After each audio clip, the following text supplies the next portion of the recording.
오늘은 제가 저의 인생을 바탕으로 한 강의를 한번 찍어보도록 할 건데요. 제목은 이렇습니다.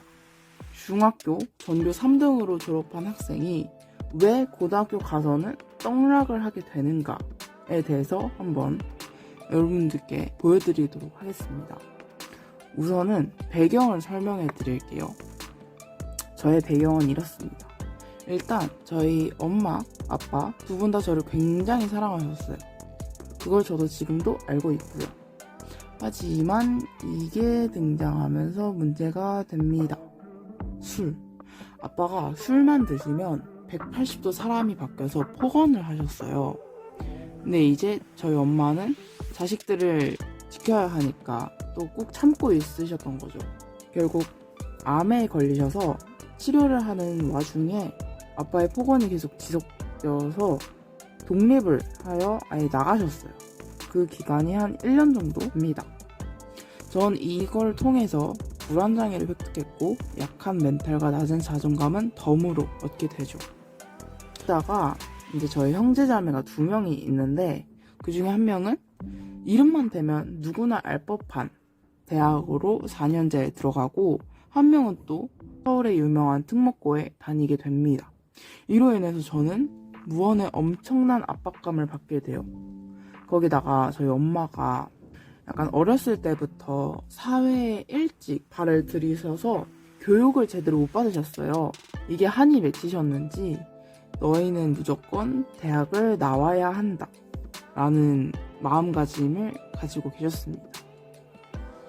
이런 한 학생이 중학생이 되었는데요. 초등학교 때부터 공부 열심히 했으니까 중학교 시험 다 뿌셨어요. 진짜 다 뿌시고 다녔어요. 반에서 공부 잘하는 애들 한두 명씩 있잖아요.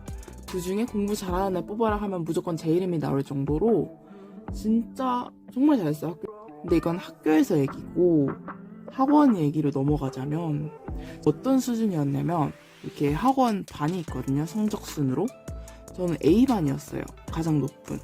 근데 그 중에서는 약간 최하위권을 겨우 면한 중하위권 정도 됐습니다. 이 정도 되면은 당연히 엄청 노력하지 않은 거예요. 게다가 저는 번아웃이 예전부터 진짜 자주 왔거든요. 시험 한 개 끝날 때마다 무조건 왔고 랜덤으로 또 찾아와서 학원 선생님들 정말 힘들게 했던 기억이 있습니다.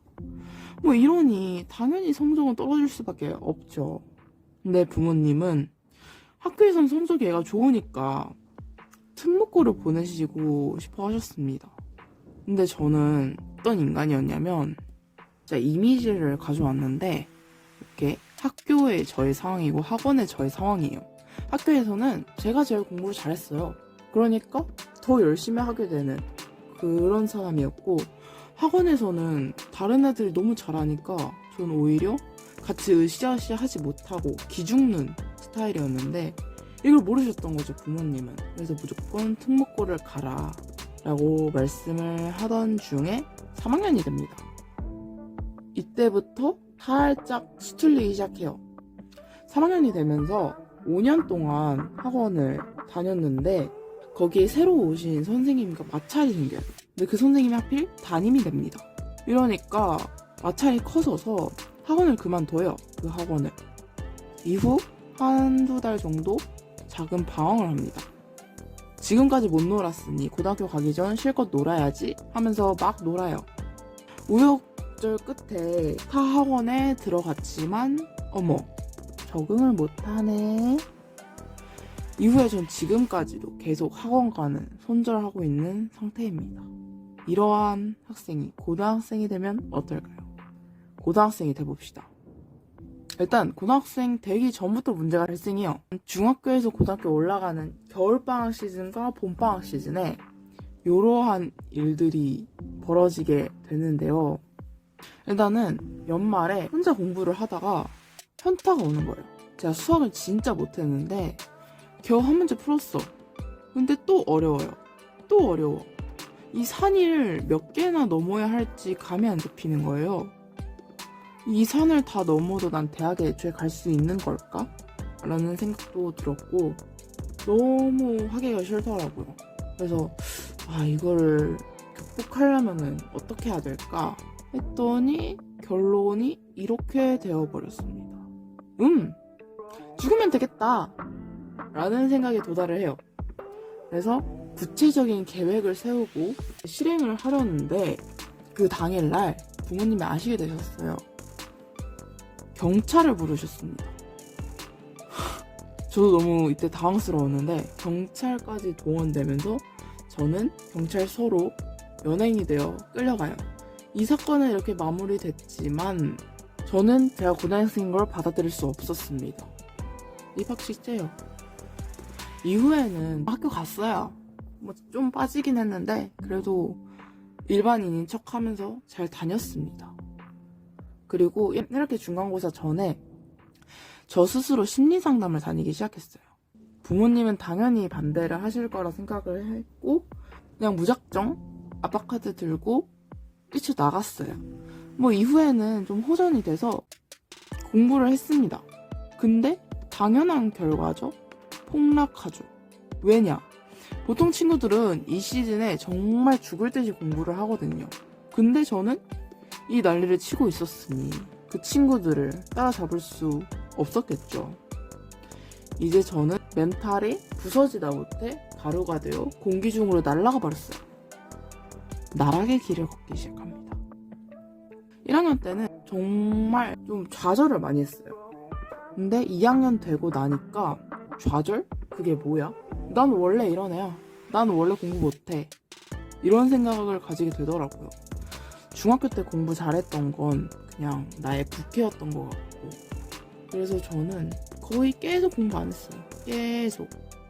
중간중간에 다시 대학 가자로 마음을 먹었지만 또 벽에 부딪히고 계속 반복이었습니다. 이러다가 시간이 그냥 계속 지나가더라고요. 지금은 현재 고등학교 3학년 수험생입니다. 근데 전 지금 하고 있는 게 아무것도 없어요. 하고 싶은 것도 없습니다. 다행히도 이 가운데 시즌에 저희 엄마가 정신과는 안 된다. 그래도 신경정신한의원이었나? 그런 곳을 보내서 상담을 받을 수 있었어요. 그래서 조금 호전이 돼서 조그마한 계획들을 세우기 시작했죠. 4년제는 제 지금 상태로는 불가능하다고 생각했고 2년제라도 2과목 수능 공부를 하고 있고요. 제가 일본어에 그나마 흥미가 있어서 JLPT 자격증 공부를 할까 염두에 두고 있습니다. 여기까지가 제 인생의 공부 일대기였고요. 이거를 왜 굳이 유튜브 영상으로 찍어서 올리냐, 뭐 자랑이냐고 올리냐 라고 물으신다면 자랑이라 하면 자랑입니다. 여러분들께 보여드리려고 올리는 거니까. 제발 이러지 말라고 올리는 겁니다. 진짜 여러분들 제발 이러지 마세요. 공부 못해도 돼요. 포기해도 돼요. 제가 여기서는 포기하지 말라고 해놨는데 생각해보니까 포기해도 돼요. 여러분 공부가 다는 아니잖아요. 나는 공부 못해서 죽어야 돼 이렇게까지 생각 안 하셔도 돼요. 정말로 차라리 공부를 포기하세요. 다른 길 많고 대학 안 가도 어떻게 직업은 얻고 먹고 살 수는 있어요. 부유할 거라고는 보장을 못하지만 어떻게든 먹고 살 수 있어요. 정말로 그런 생각을 여러분들께 전하고 싶어서 이러한 영상을 찍었습니다. 제가 말하는 솜씨가 없어서 재밌게 보셨을진 모르겠지만 뭐 지금까지 대한민국 인간 1의 공부 인생 나락 과정 정리해보았고요. 다음에도 만납시다. 안녕.